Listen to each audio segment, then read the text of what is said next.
Adults only now. Hi. First of all, I hope you enjoyed that quirky little intro.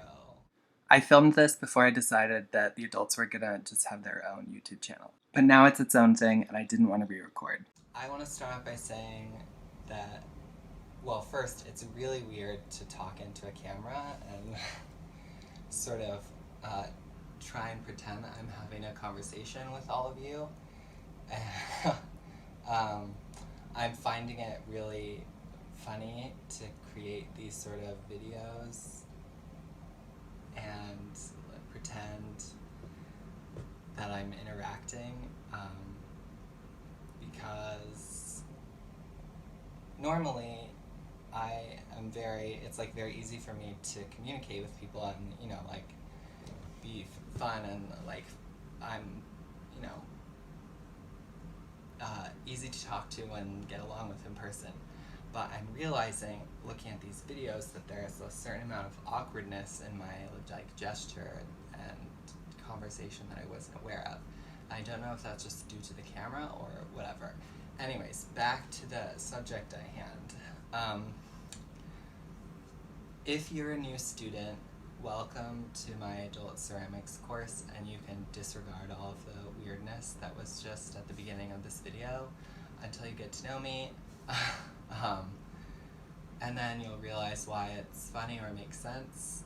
My name is Taylor, and I'm coming to you from my studio, which I would show you around, but it is crazy and messy because I've been quarantined here and making all these like craft videos for kids and also working on my own stuff. I really miss seeing all of you, especially the adults, because we've developed a lot of camaraderie through the ceramics classes, and I really miss our sort of conversations and interactions in the studio. And I really hope to see you all very soon, and I hope that you're all healthy and happy and finding ways in which to occupy yourself adequately at home and stave off your boredom. I'm hoping to create a couple of video lessons that will help you with that issue. I'll put a link to the YouTube channel I've created for the kids too, because some of the projects that I'm discussing might interest some of you just as like art things to learn, or you can even do them with your kids, or, you know, if you have them, or do them yourself if you have nothing else to do.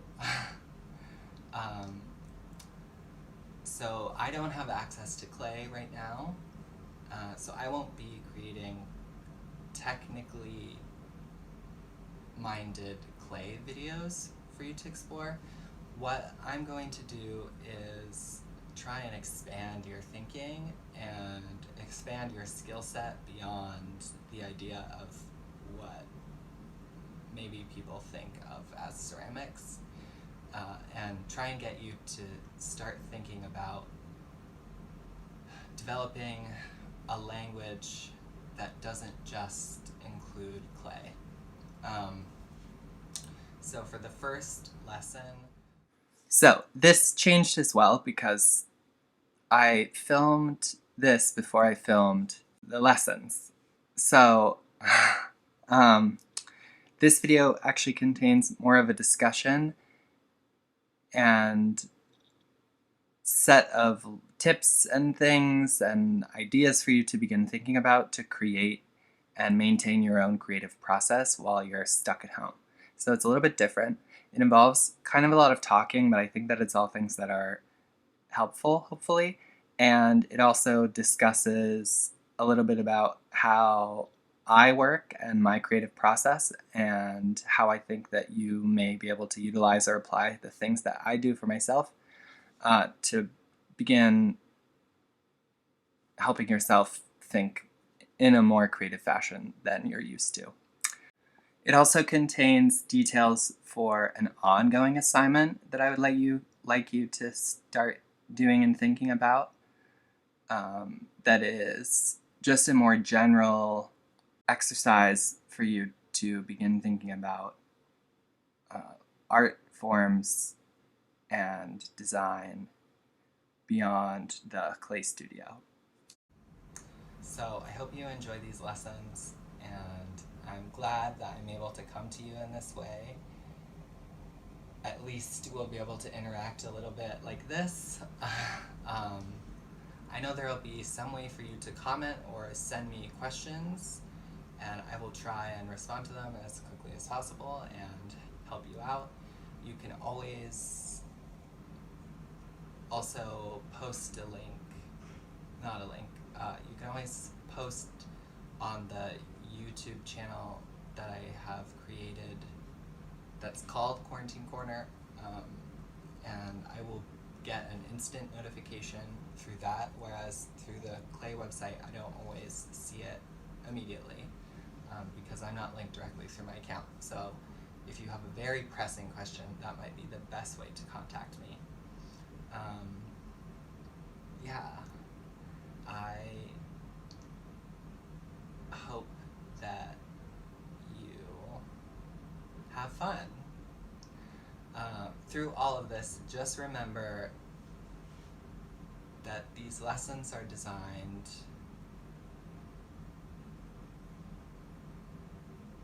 through all of this, just remember, I like to approach my classes by telling the adults initially that this is not supposed to be a stressful thing. It's not supposed to, create anxiety within you, right?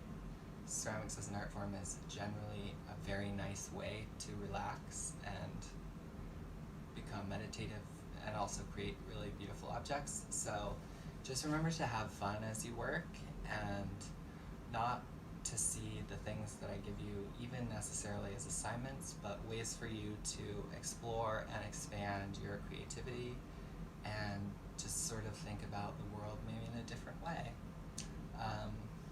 I will see you all again very soon, and yeah, I just want to wish you health and happiness. Before we get started with the assignment, I'm going to discuss quite a few sort of tips, tricks, things that I've learned, things that I've developed in my own process that I think could either benefit you or really help you as you're getting started. These things are not things that I'm necessarily recommending that you do, or even things that I'm telling you to consider doing. It's just sort of, I'm going to basically lay out for you how I would recommend that you approach this sort of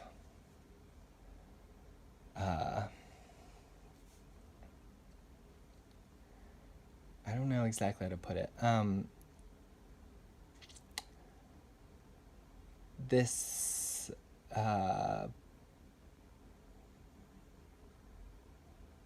situation or set of circumstances which are forcing you to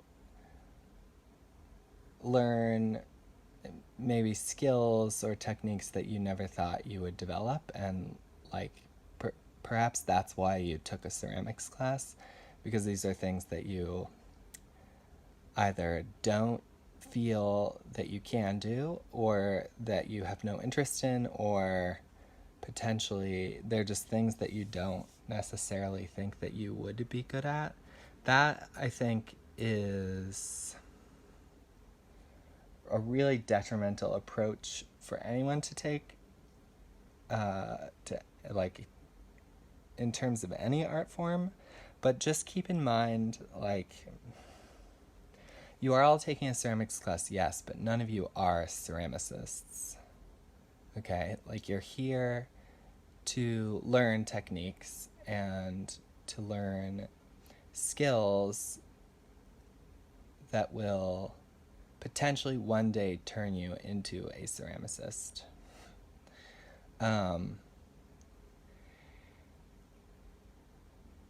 And I think it's good to keep in mind that as I'm giving assignments or like discussing these sort of general art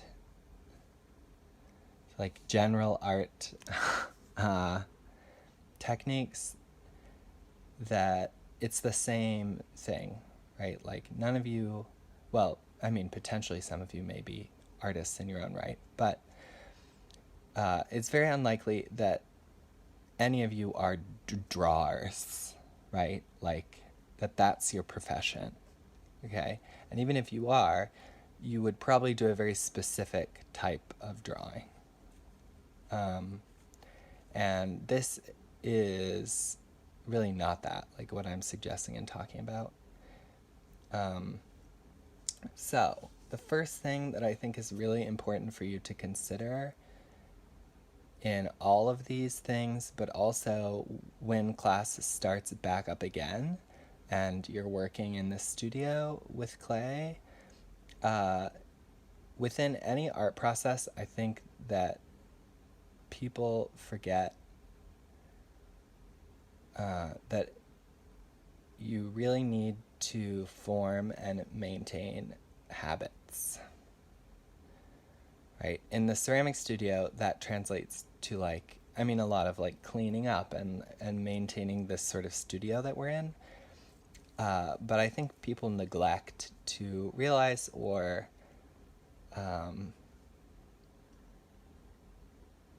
don't want to commit to forming habits, because their idea of ceramics or clay is that it is supposed to be relaxing, and so therefore to form a habit around something that's relaxing thus makes it unrelaxing. But I also think that is really an incorrect way to approach it. What I mean by habits are like maybe a sort of a mental checklist that you have for yourself that puts you in the mindset of creating. Okay, for me, this is very specific, right? Like, when I work in my studio here, and when I work on my own work, I have a very specific set of rituals that sort of surround my working environment and my materials and the processes that I go through, the research that I do. It's all based on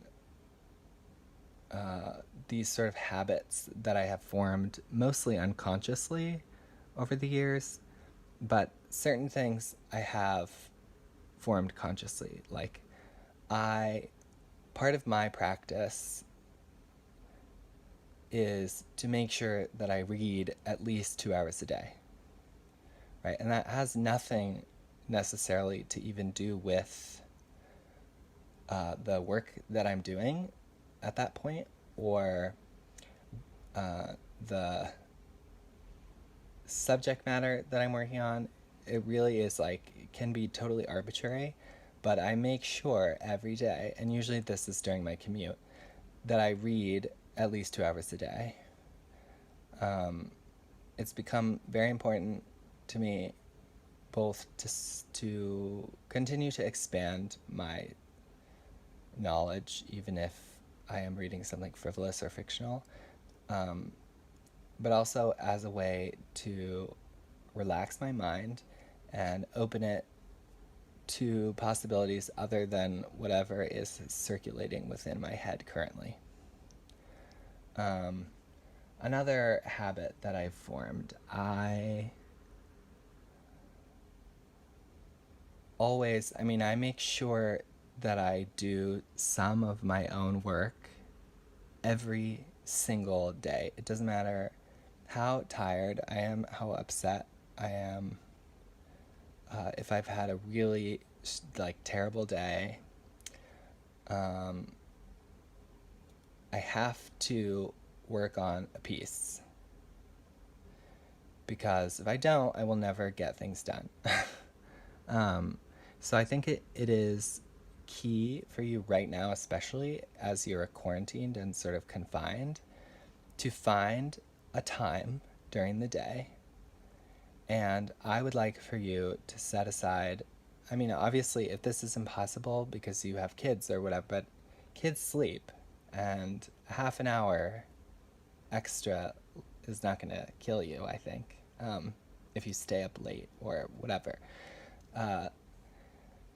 Find a time that you can carve out for yourself, and I would like for it to be between, really ideally between 30 minutes and an hour, or longer, if you really find that this is a helpful method for you to begin to think creatively and sort of draft or do whatever it is that you're doing. Set aside a window of time, and it can be the same time every day. Initially, that probably is better, because how do you form habits? You set rules for yourself, right, that you have to follow. So whatever that may be, set those rules, establish a time. Even if you sit there and you don't actually do anything, you are thinking about potentially doing something that involves ceramics during this period of time.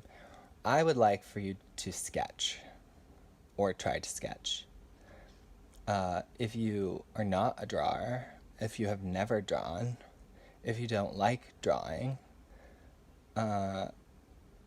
remember that the rules and sort of restrictions of art are only set by arbitrary standards and guidelines that are used to classify works. So if you don't like drawing with a pencil, don't use a pencil.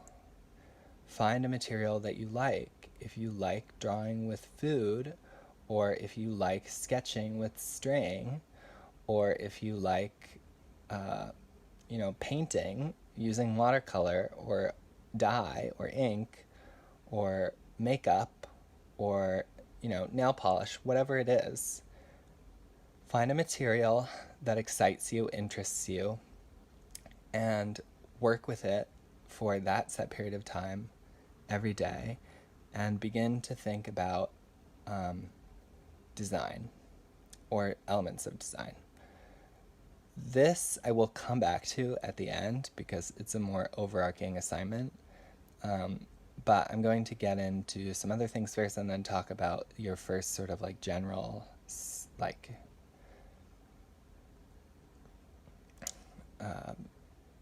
a soft assignment for yourself to do. I think it's important as you maintain habits to also, or as you're creating habits for yourself, to have the proper materials to work with. So that's what I'm going to discuss now. I have lots of sketchbooks. I mean, I have like different sketchbooks for different things. And usually I'm working in or around like between 15 and 25 sketchbooks, which is crazy, I know. But some are for collaging, and some are for writing, and some are for a certain type of writing. Like, I divide things and subcategorize them just for myself. So if I'm writing about my work, that goes in a very different sketchbook than if I'm writing about, potential ideas even, or, anything else. So there are sort of set things that I do. Usually what I have is I have one very large sketchbook, and this is the book that my finalized or finished, not necessarily finished, but current designs are in, that I'm working on or working towards, right? And this sketchbook really is the one that constantly changes, because if I suddenly don't like something, I will take it out. Or if I decide to go in another direction, it enters a different sketchbook, right? But when I'm working on a specific project, I have a specific space for that thing.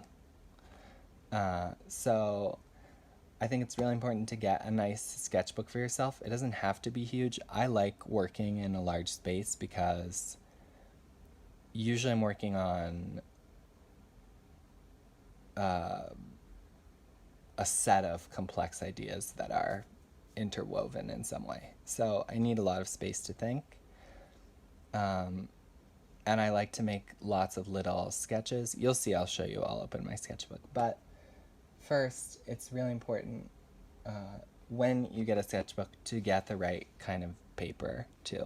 So find a nice sketchbook that has archival paper, because why not, if it's a couple dollars more, and you find that suddenly you really are liking your sketches, they will be preserved. It also, just the paper will be nicer for you to draw on. Like, your lines and your marks will look better, and it really does make a difference. Utensils are a huge thing. At first, don't consider or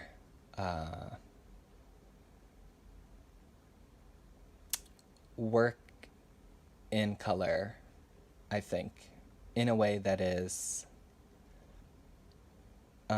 definitively like that color that you've used is part of its final design, right? I think it's really important to monochromize these sketches at first, because until you can grasp the sort of form and shape and whatever tricky elements at first may seem arbitrary and insane to you, color can just complicate the whole issue, and it really is a totally separate thing, especially for ceramics, because any color that you put down on a page is probably not going to ever be able to be matched anyways, because you're working with glaze. So I think deciding on colors in ceramics is like a very separate sort of issue, and really maybe is something that should just be done in the studio. Although don't hold me to that opinion, because I may change my mind in 5 minutes. Anyways, I like to work with a variety of things. I tend to work actually in permanence. Like, I use markers or pens because I like the glide and the feel. It also has a lot to do with the fact that I am ambidextrous, and I tend to be left-hand dominant, especially when I am writing, but less so when I draw because I switch hands. But I encounter a lot of problems with pencil because my left hand especially draws across a page and smudges things and gets black, whatever. So I always work with a guard, which is something that you learn in like basic art school 101 drawing class. No matter if you're left-handed or right-handed. So I have a sketch, like a pad, usually with me. And I like to use a sheet and fold it in half.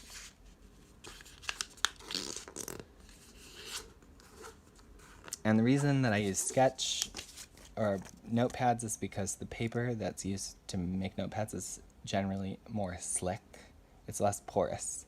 So it's not going to pick up whatever I'm drawing with and enhance the smudge or make it worse.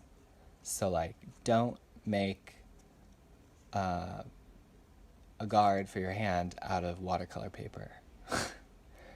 Because, I mean, that's just a joke, but watercolor paper is very toothy, so like you would just end up drawing pigment across the page anyways. It would like sop it up and make your drawing worse. Yeah, I like something slick because then it's less likely to pick it up and mess up your drawing. I tend to work in pencil first, and I like mechanical pencil because the line is sharp and I don't have to sharpen pencils, although I do prefer, if I'm using pencils, Dixon Ticonderoga, because I think they are the best and they have the best erasers. So just, find your preference. I like colored pens too. Felt tips are really nice, although they can bleed. I really love these. I use them all the time. These are Tombow pens. They're the pens that Japanese school kids use for penmanship lessons in class because they have hard felt tip and they have a soft felt tip. So these are for the different alphabets and different techniques for writing. But I really like them because the ink lasts forever. They come in sets. So like this one is like the medium light blue-gray. And they layer really well. And they have a nice range of gray tones, and they're acid-free, and they're super cheap. You can get them on Amazon. Here, I'll do a close-up on the brand so that you can see. I really like them. So I recommend that you get some sort of set of drawing tools that make you happy. Because if you're not happy with the materials that you're using, you're not going to want to draw or work on your thing. Again, if these utensils don't intrigue you, find something that does. Try different materials, maybe. See what you have around the house and see what you like. Okay? Now,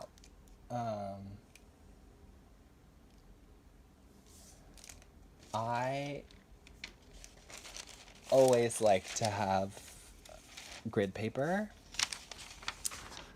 I hardly ever actually draw on grid paper though, especially when I'm designing, because the grid can get in the way of a design. I mean, you visually do see it and it does distract from your final product.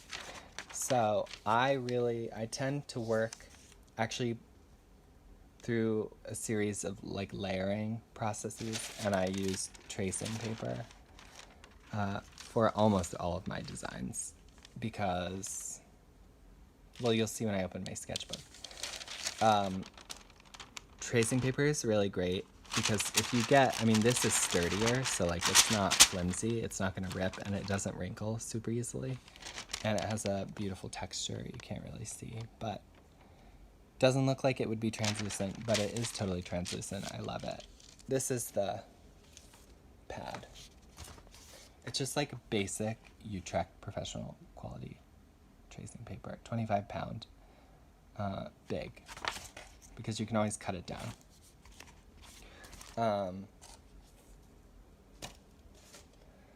So I will work with tracing paper over a grid so that I can follow the grid, but not be left with a grid in the end. And I can always come back or move the grid if it's not in the place that I like, or I can change the size of the grid, right? Because once you start working on a permanent piece of paper, you're sort of married to that unless you transfer it, which you can always do with a sheet of tracing paper. If you don't have tracing paper, wax paper works fine. It actually works really great, although it is naturally designed not to adhere to surfaces. So certain materials are not going to stick to it, or they will peel off very easily, and it's definitely not archival. So maybe in a pinch, use wax paper if you can't get traced paper at first. I always think that it's good to have cardstock for various reasons. It's thicker. If I can't find a ruler, you can always use the side, which is the same reason I always have a bookmark, and I like the strand bookmarks because they're a little thicker. I don't always need a ruler that has measurements on it, right? So anything that's cut and a little stiff, you can use as a ruler. If you can't find one, or you don't have one, or you lost it, or whatever. Yeah, you'll see. I mean, you'll end up using some cardstock in your first assignment, or not. But I'll show you sort of ways in which you can utilize this to your benefit. I always have cardstock around and handy. And finally, fancy things or non-fancy things, whatever. First, scissors are good, always.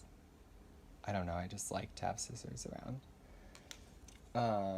And then, yeah, fancy crap. A triangle. You can buy these in a million sizes. I really like them because you have a right angle, but you also have, a diagonal that's longer. Same thing.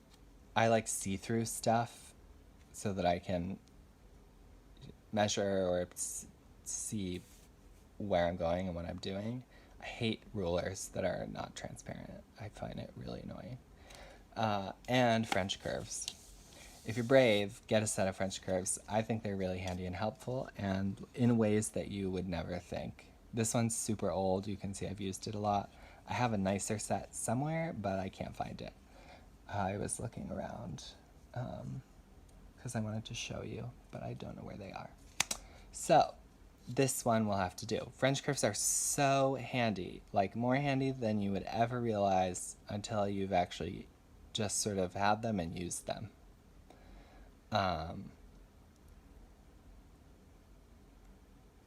Yeah, beyond, there's nothing really else to say. They're just super handy. And they make you feel fancy when you draw. I think it's good to have tools and utensils around you that make you not only feel good, but feel like potentially professional. Because mindset is half the battle, especially if you're feeling discouraged. So find ways to encourage yourself to want to do creative things for yourself.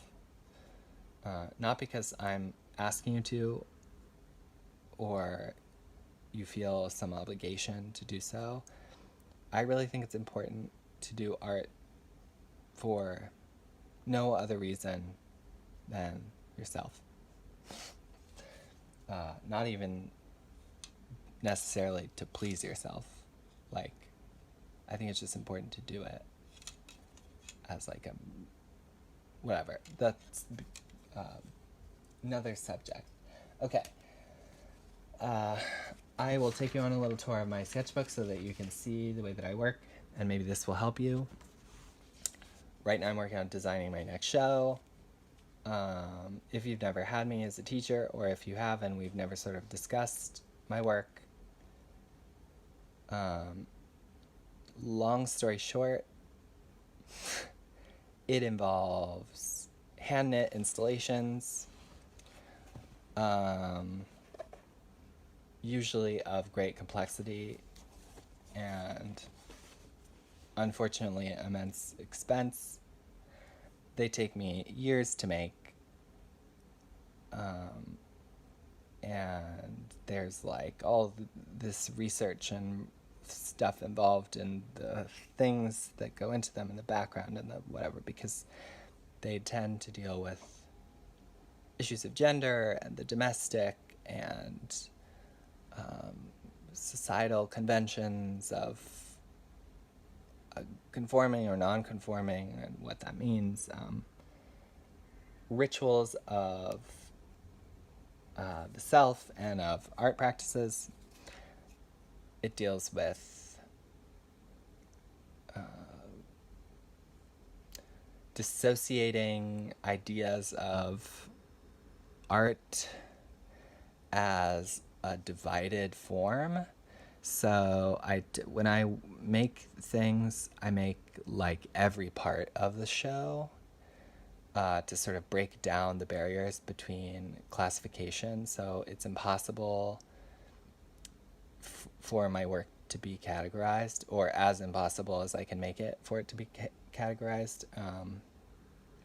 So like I'll make all the ceramics and I'll do the lighting and also the sound, and I'll build the sets, and I'll also make the costumes, and I also perform the whole thing, and you know, I make the invitations and like do the PR, whatever. I'm sort of in control. It's like a one man woman show.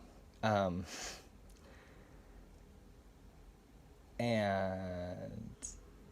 yeah, but the central thing that is key and very important are the textiles that I design, right? So this is just sort of, I tend to only put things down on the page when I know that they're permanent, like when I know that it's an idea that is not going to shift or change, right? Otherwise, I work with the tracing paper, like I said. So I'll create designs, and I like for them to be not only movable, but I like to have the ability to put things on top of one another so that I can see them from different angles, or some of the garments you'll see later involve understructures, and I like to be able to layer them and see. So perhaps this is a helpful technique for you to work in a form and fashion in which you can layer things, and that way visually you have the potential or the option to separate them and create a more minimal field for yourself to look at, especially if you're designing an entire pot or whatever.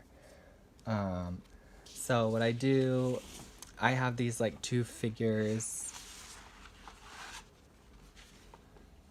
that I draw, right? And it's like my basic dimensions. And then every sketch, so that they're all the same size and shape, every sketch is traced over those figures. That way all the garments are in the same position, and whatever, I can sort of alter them and come back and fix them and deal with the body. And then I alter these as I go and move them and change them and write little things. And then my like formulas or sketches that are involve more dimensionality or math, those are permanent sketches, because they're things that I'm working on now, the divisions.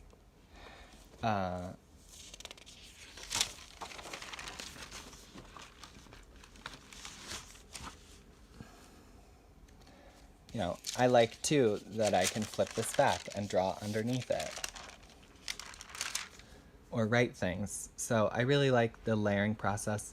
This sketchbook, because I just started it, is not as layered as usual. Like as I go on, like when I finish these garments or when I've done samples for things, if I've knit little pieces of it, like they get put in, and I'll make paper pockets, and like it becomes a whole thing, like accordion fold out, and like, yeah, because the whole sort of show gets designed around it, right? And then sometimes I start with just one thing, like this is the beginning of part of the set, and the rest of the page is blank. I think it's okay to leave blank spaces for yourself. You don't always have to fill up a page immediately.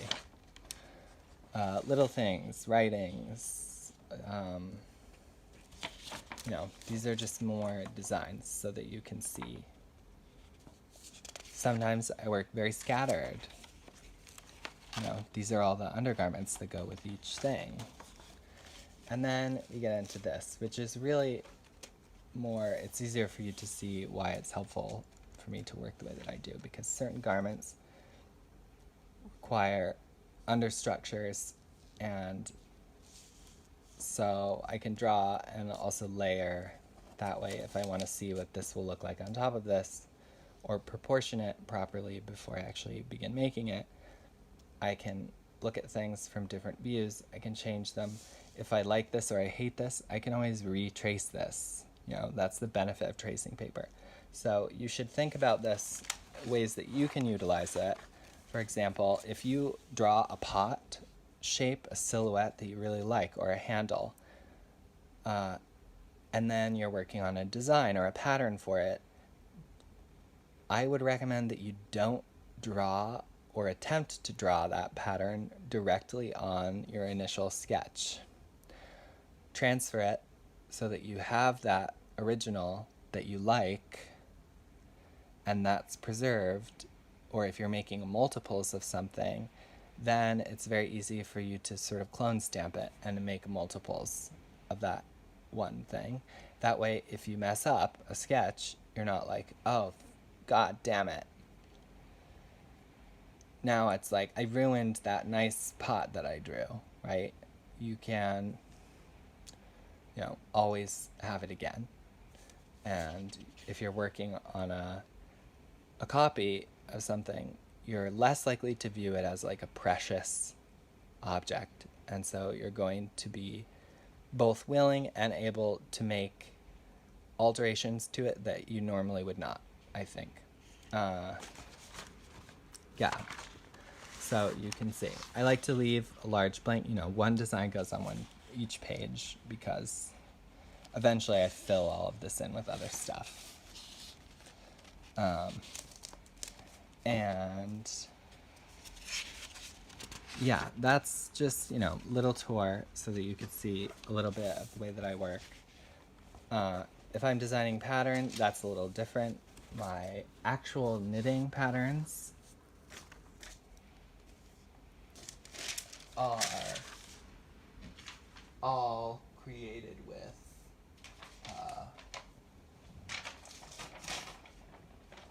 grid papers, you know, and sort of psychotic methods for this, which is its own thing.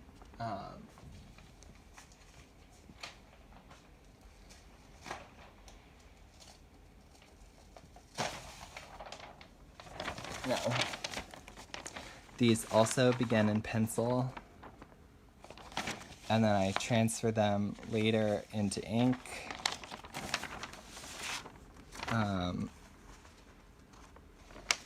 I know this is like reading a foreign language, it makes no sense to you, but, you know, just so you get sort of an idea of what I do. And, you know, this is all broken down. So there are many different ways to draw, right? I mean, this is very, very different than my sketching. You know, this is more scientific. It's like mathematical. I'm just finding and figuring out the stitches. In many cases, I'm creating the shaping as well.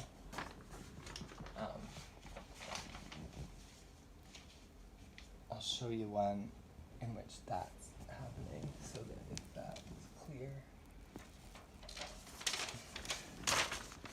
You know, the shaping becomes, and the increases and decreases that I'm doing become evident as I work. So this is the only time I really sketch and work like fully on grid paper, right? Okay. Now,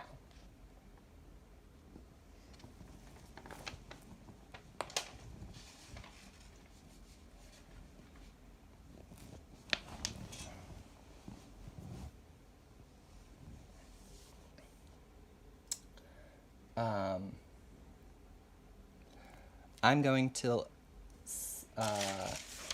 end this section of the video so that this can be watched separately, potentially, just by circling back around to that initial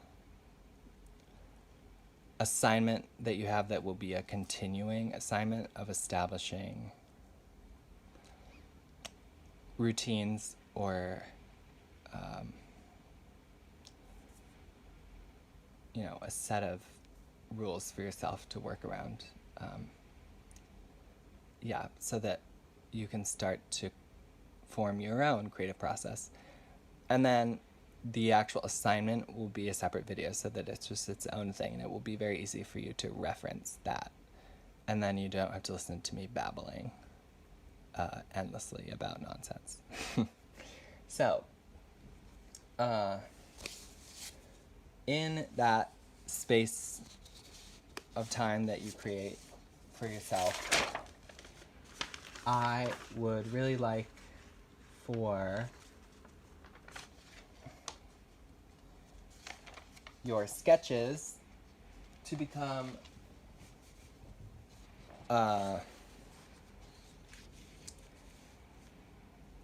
categorized into different sections. So one thing that I'm going to have you do in the other assignment is divide your page into rectangles or squares.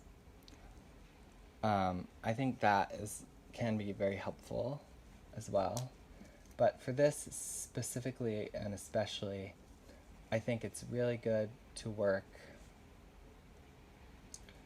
with a frame in mind, so that maybe the space is not as scary. And that frame doesn't even have to be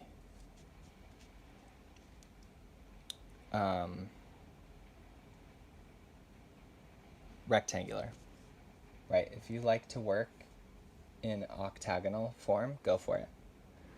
If you like to work inside of a triangle, do that. Again, you're developing or beginning to develop your own set of standards and processes that make you feel not only comfortable, but creatively inclined. This is why I like see-through rulers.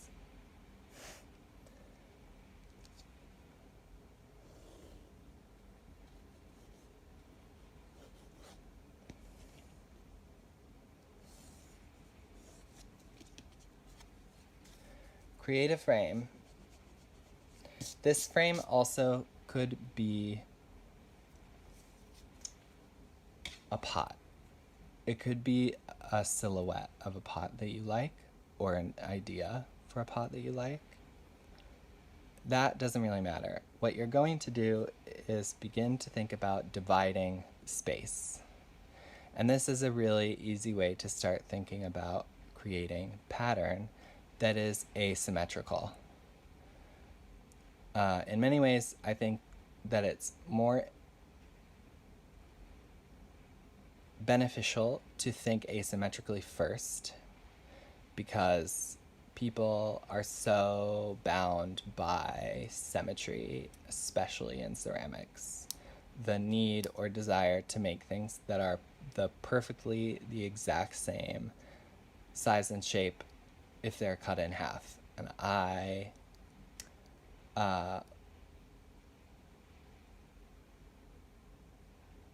think that can be really restrictive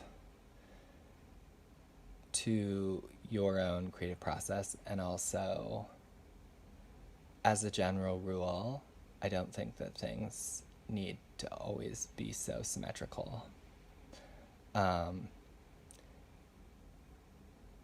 because you can create rigor in design through asymmetry just as well as you can with symmetry. I actually think it's harder, right, to create a good asymmetrical design. Whatever. What you're going to do is close your eyes, count to 3, move your head certain number of degrees or angles, open your eyes. The first shape that you see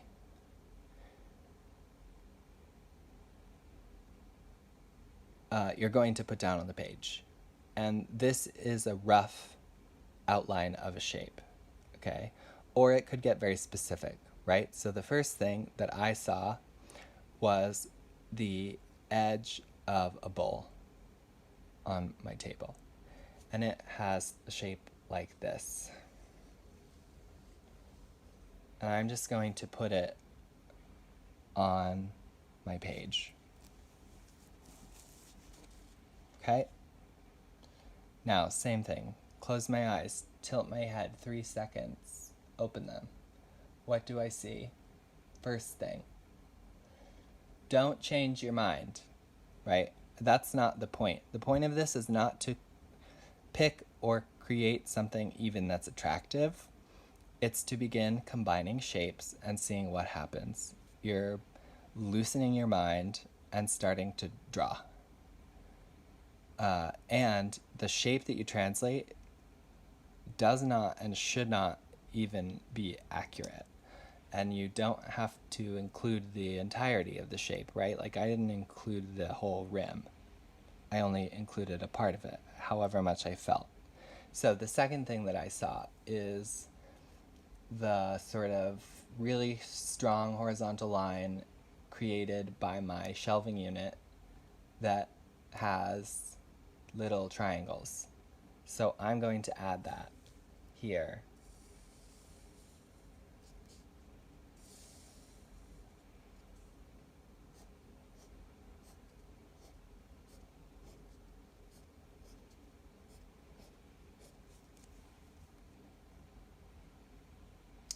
Again, close my eyes, rotate, open. I'm seeing caning on the back of a chair.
All right?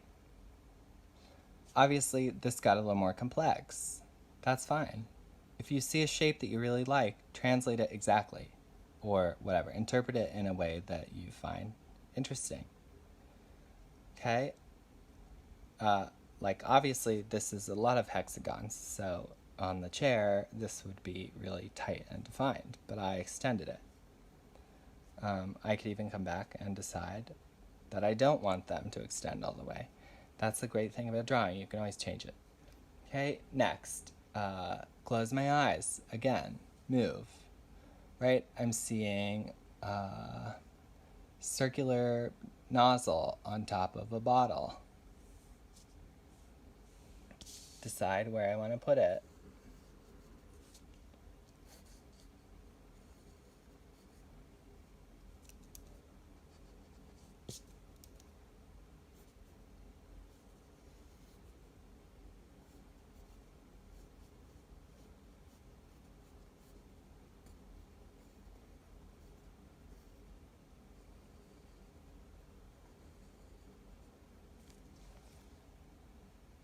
Next, same thing.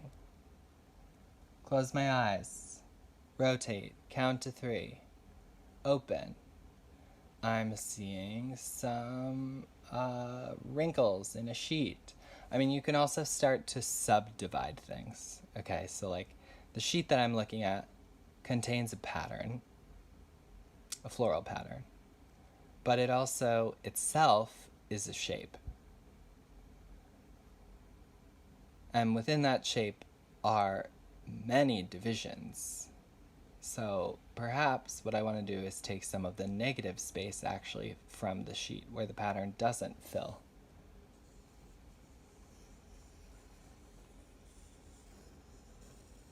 So I'm not looking at my page. I'm drawing just a basic shape. Sort of the negative space that I'm seeing around the floral pattern.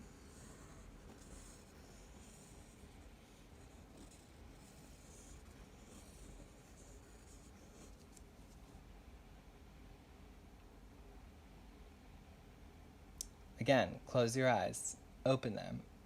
I'm seeing 3 rows of boxes.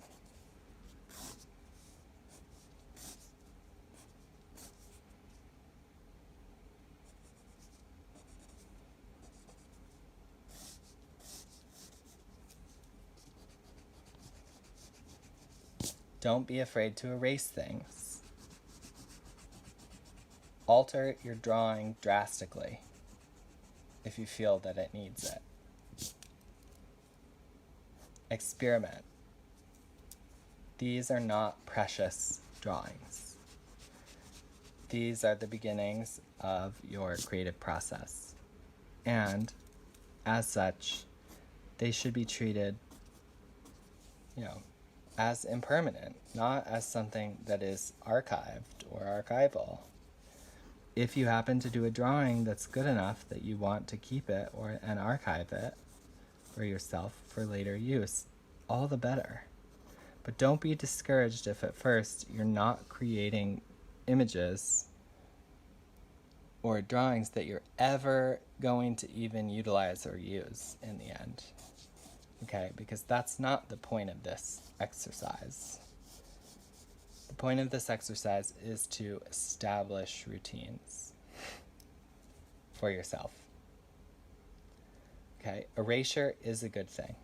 I'm going to come back and actually erase some of the things inside this shape.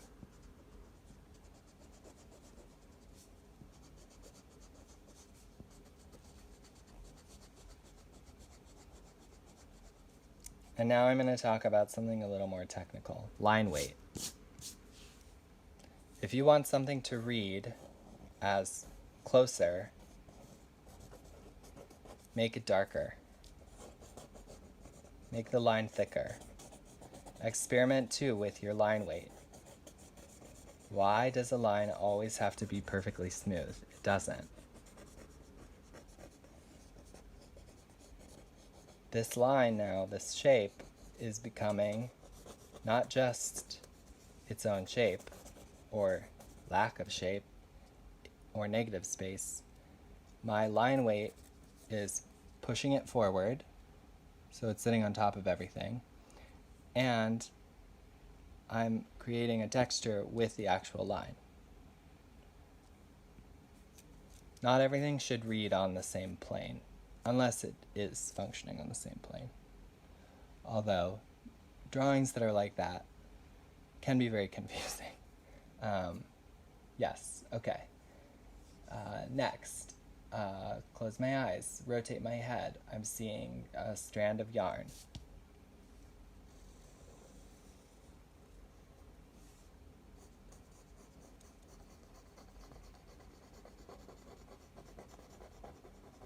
That is very fuzzy.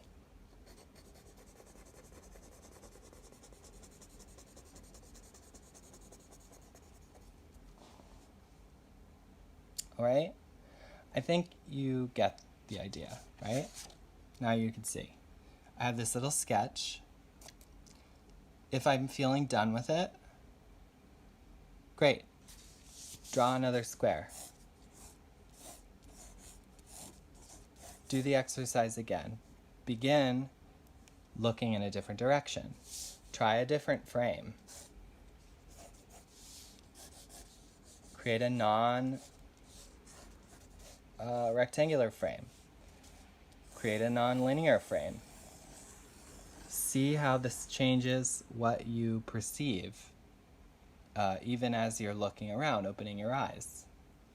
Already, because my frame is circular, my eye is picking out organic shapes much faster than gridded shapes or shapes that are straight. Right? Very simple things can change drastically the way even that your brain is thinking about the design.